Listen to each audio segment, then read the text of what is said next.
দিন কয়েক পরেই রাজশাহী আর বগুড়ায় তারকার মেলা বসবে।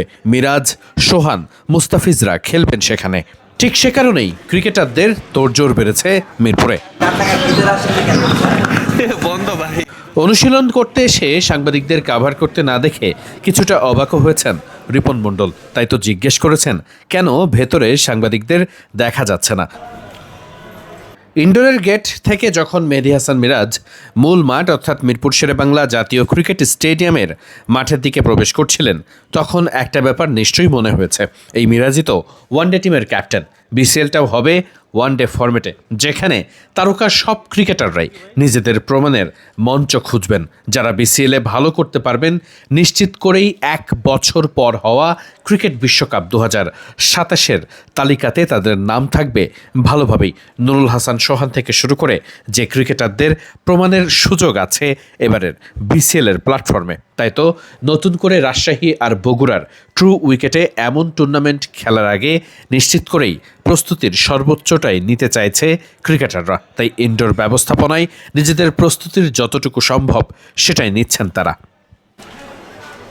নুরুল হাসান সোহান, মেহেদী হাসান মিরাজ কিংবা বিসিএলের স্কোয়াডে থাকা ক্রিকেটাররাও যেমন আছেন বিসিএলের প্রস্তুতির জন্য, একই সাথে স্কোয়াডের বাইরে থাকা অনেকেই এসেছেন মাঠে তাদের নিয়মিত অনুশীলন কার্যক্রম চালিয়ে যাওয়ার জন্য। খুব স্বাভাবিকভাবেই ওয়ানডে ফরম্যাটের কিংবা 2027 ওয়ানডে বিশ্বকাপের পরিকল্পনায় যারা আছেন হয়তোবা তাদেরকে নিয়েই সাজানো হয়েছে বিসিএলের স্কোয়াড।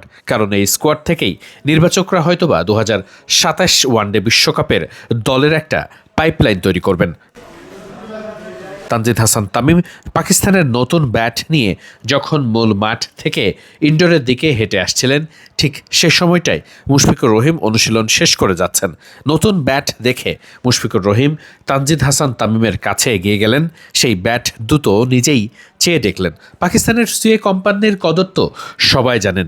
অতীতে তামিম ইকবাল খান এই ব্যাটের যেন সবথেকে বড় অ্যাম্বাসেডর ছিলেন বাংলাদেশের হয়ে। সাকিবও খেলেছেন।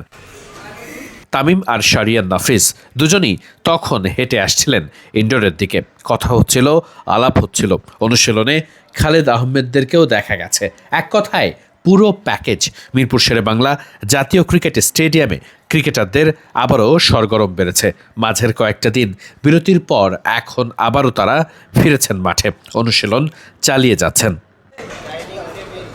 বিসিএলের টুর্নামেন্টের পুরো আসরটা হবে খুব সংক্ষিপ্ত সময়ের জন্য। যদিও রাজশাহী আর বগুড়ায় শুরু হওয়া এই টুর্নামেন্টের মূল প্লটটা রমজান মাসে, যে সময় ক্রিকেটারদের ফিটনেসের ব্যাপারটাও মাথায় রাখতে হচ্ছে। তাই তো অনুশীলনে ফিটনেস নিয়ে আলাদা জোর দিতেও জানা গেছে ক্রিকেটাররা সেটা নিয়ে আছেন সচেতন।